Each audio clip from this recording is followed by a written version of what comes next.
right, this article comes from AOL. Kinda. It's actually from The Hill, but The Hill, I want to say every time I go there, they want me to pay, so I'm not going to do it.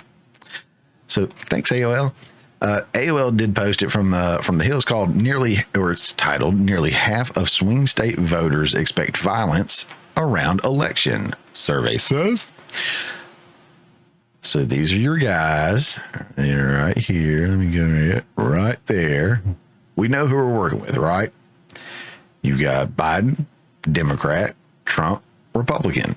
I know I'm spoon feeding this to you right now, but there's a point I'm going to get to in a minute. So let's read this very, very, very short article.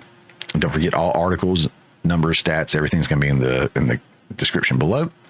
It says nearly half of voters across a group of swing states said they expect violence around the upcoming presidential election, according to a new poll. The Bloomberg Morning Consult poll asked voters in Arizona, Georgia, Michigan, Nevada, North Carolina, Pennsylvania, and Wisconsin, how much do you trust each of the following that the election and its aftermath will be free from violence? 31% of respondents said not much, while 18% said not at all. 35% said some, and those answering a lot equaled 16%. The same poll also found that in a hypothetical matchup between former President Trump and President Biden, hypothetical matchup, isn't that exactly what it is? Anyways, between President Trump and President Biden, the swing state voters went for Trump by 4 points, with Trump at 48% in the poll versus Biden's 44%. This is true. CNN, MSNBC, everybody is freaking out because Biden carried some of these states, allegedly, and now Trump's just spanking them,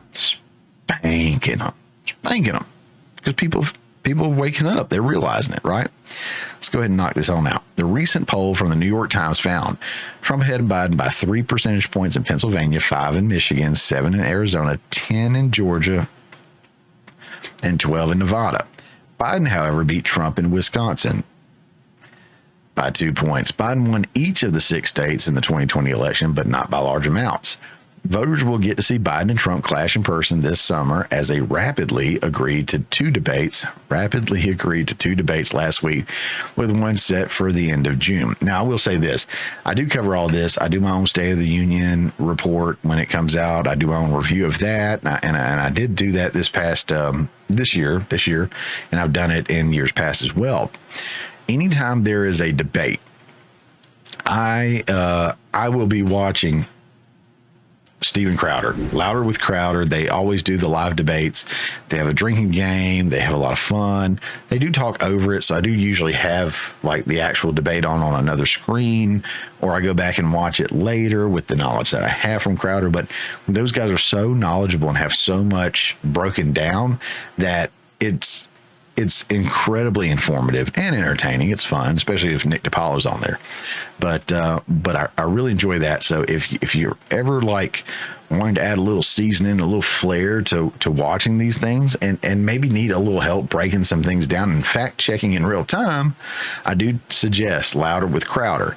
Now, he's on YouTube, he's on Rumble, he's on I don't know if he's on Locals, but I know his Mug Club is run through Rumble on Locals, which I'm a Mug Club. I'm a Mug Clubber, you know.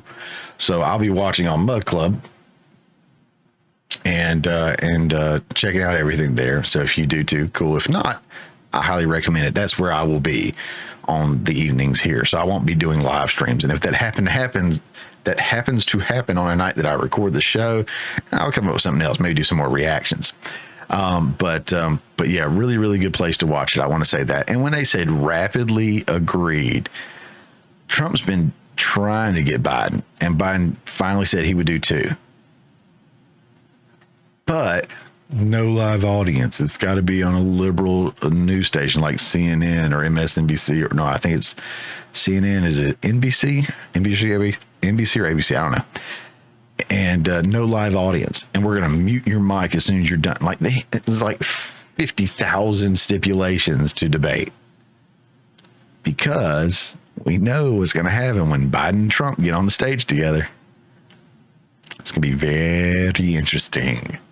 Closing out, the Bloomberg Morning Consult poll was conducted from May 7th through the 13th with a sample of blah, blah, blah, blah, blah from Arizona, Georgia, blah, blah, blah, and a margin error of 1 percentage point. That's pretty accurate, and that's pretty good.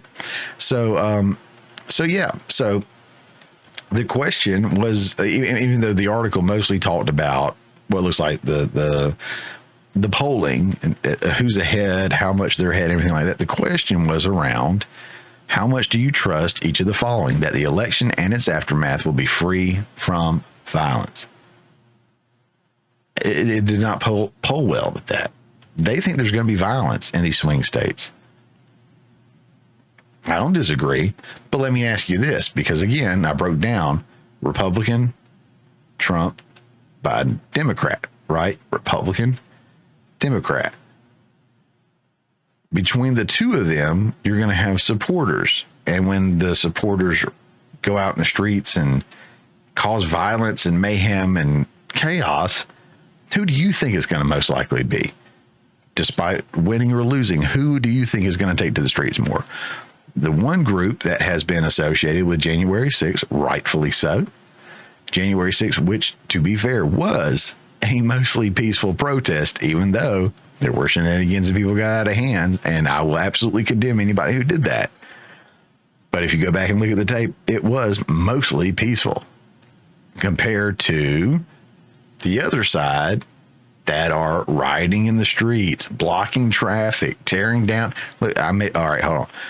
So Republicans that are associated with January 6th, which is pretty much the only thing you can point to where they got out of hand, and they got out of hand for sure.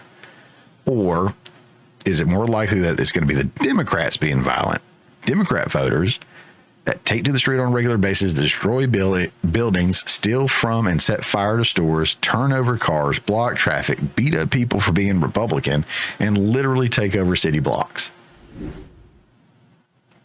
You cannot compare the two as to who is more violent, who is more reckless, who is more chaotic when they don't get their way. I'm going to say this, and if you're a Democratic voter, understand, I don't mean all Democratic voters, obviously. My best friend in the world, John, he's, I think, pretty much a Democrat. I know he's a never Trumper, or at least he used to be. He may have changed his mind. I would check on that. We're filming this weekend, so I might have to check on that. But I don't mean this about all Democrats. Just like anytime I say something about Republicans, I certainly don't mean it about all Republicans. And when I say like mostly peaceful on January 6th, it wasn't all peaceful. That's for sure. So I want to say this. When I see Democrats lose or Democrats get upset and they do all this stuff, the rioting, the burning down, the looting, all this stuff, it's like children throwing a temper tantrum.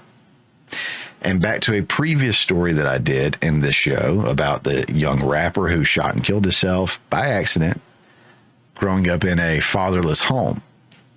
I have always, since I've been conscious of the political parties and the political atmosphere and environment and everything, the Democratic leadership is more about feelings and the Republican leadership is more about facts.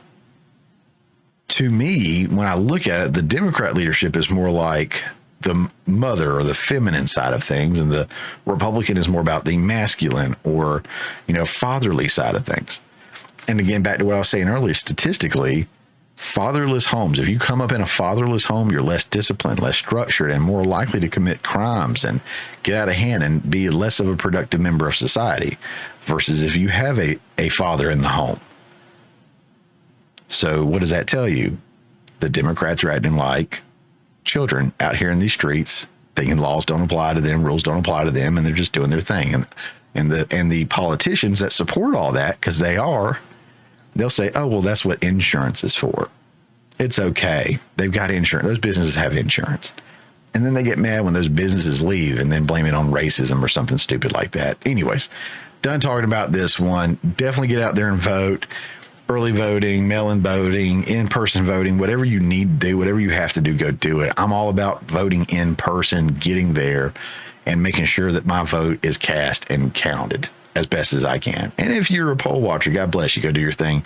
Get out there and vote. That's been this segment. Hey guys, thanks for checking out this clip from the Morning Mayhem. Remember, this is just a portion of the full show that comes out every Friday morning at 10 a.m. Eastern Time. If you hadn't already, don't forget to subscribe so you don't miss out on any of the full shows or these tasty little nuggets.